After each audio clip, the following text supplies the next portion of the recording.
ಮಾಡ್ತಾ ಇದ್ದಾರೆ. ನಾನು ಹೇಳಿದೆ ಅಲ್ಲ, ಯಾರಿಗೆ ಟಿಕೆಟ್ಗೆ ಅಪೇಕ್ಷಿತೆ ಇದೆ, ಯಾರು ಹೊರ ಪಾರ್ಟಿಯಿಂದ ಬೇರೆ ಬೇರೆ ಪಾರ್ಟಿಯಿಂದ ಬಂದಿದ್ದಾರೆ, ಯಾರು ನಮ್ಮಲ್ಲೇ ಇದ್ದಾರೆ, ಅವರೆಲ್ಲರಿಗೂ ಅನಿಸಿದೆ ಈ ಕ್ಷೇತ್ರ ಗೆಲ್ಬೋದು, ನಾವು ನಿಲ್ಲಬೇಕು ಅಂತ ಹೇಳಿ.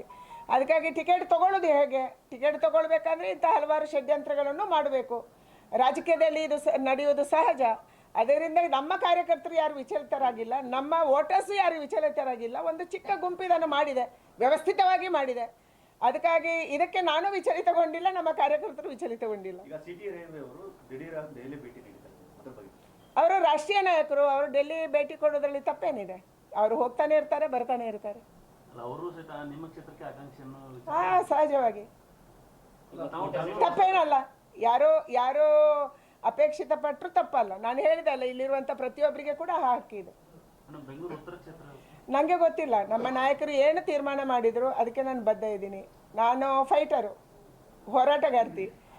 ಎಲ್ಲೇ ಹೋರಾಟ ಕೊಡೋಕ್ಕೂ ಸೋಲು ಗೆಲುವು ನೆಕ್ಸ್ಟ್ ವಿಚಾರ. ಕರ್ನಾಟಕದಲ್ಲಿ ಸೋಲೋ ಪ್ರಶ್ನೆ ಬರೋದಿಲ್ಲ. ಎಲ್ಲೇ ಟಿಕೆಟ್ ಕೊಟ್ಟರು ಸ್ಪರ್ಧೆ ಮಾಡೋಕ್ಕೆ ಸಿದ್ಧ ಇದ್ದೀನಿ. ಆದರೆ ನನ್ನ ಇಚ್ಛೆ ಇರುವಂಥದ್ದು, ನಾನು ಕೆಲಸ ಮಾಡಿದಂಥ ಉಡುಪಿ ಚಿಕ್ಕಮಗಳೂರು ನಂದು ಚೆನ್ನಾಗಿದೆ ಅಂತ ಹೇಳಿ. ಮೇಡಮ್, ಕಾರ್ಯಕರ್ತರು ನಿಮ್ಮನ್ನ ವಿರೋಧ ಮಾಡೋದು